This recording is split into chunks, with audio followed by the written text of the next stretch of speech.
En ce temps de crise, l'homme est appelé à redoubler d'efforts, sinon faire travailler ses ménages pour réussir. Cela dans tous les domaines d'activité. Tenez, pour les commerçants, il n'est pas facile d'écouler la marchandise ces derniers temps si l'on use de certaines astuces comme vendre à crédit. Le cas de Tassel Tadiakou, responsable d'exploitation et marketing d'une société de la place, lequel parle de cette vente à crédit. Parce qu'on a mené, si vous voulez, des études.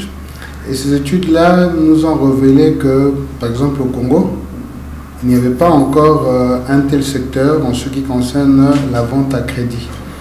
Et on a remarqué aussi une autre chose, c'est qu'aujourd'hui, la plupart des gens qui prennent un crédit financier, généralement, ils ne réalisent pas le projet, sinon ce pourquoi ils ont eu à prendre le projet.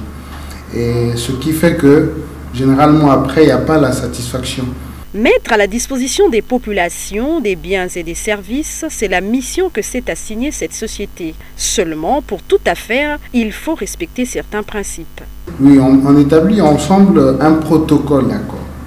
Sur ce protocole d'accord, donc premièrement, l'entreprise nous confirme que le travailleur ou l'employé est bel et bien travailleur là-bas. Et ensuite, l'entreprise nous garantit le remboursement. Que nous, on est à même de pouvoir vous servir de garantie. Donc, quand la personne prend un crédit chez vous, nous, on va faire des retenues auprès de la structure et virer cela dans vos différents comptes bancaires. Activité qui réussit plus aux commerçants étrangers, comment ne pas faire faillite au Congo en cas de non-respect des clauses? Aujourd'hui, les Congolais ont la possibilité, avec cette vente à crédit, de construire les maisons, les équiper, etc. Ceci pour le cas de la société de Tassel Tadiakou, grâce au partenariat. Nous avons des partenaires, des boutiques partenaires, des magasins partenaires, ce qui fait que quand le client se présente, nous lui demandons de prime abord quel est son besoin et par rapport aux besoins, nous lui orientons vers le fournisseur approprié. Et ce n'est qu'après cela que ce fournisseur va lui remettre une facture qui viendra présenter.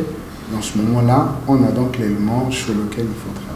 De même que les étrangers, particulièrement les Ouest-Africains, travaillent en réseau pour réussir dans les affaires, les Congolais devraient être plus inventifs et profiter de la crise pour créer des opportunités d'affaires. Les Occidentaux, eux, par contre, avaient compris il y a longtemps comment gérer pour minimiser les dépenses. Les crédits, pas seulement financiers, mais aussi des biens et des services, font partie de leurs habitudes de vie.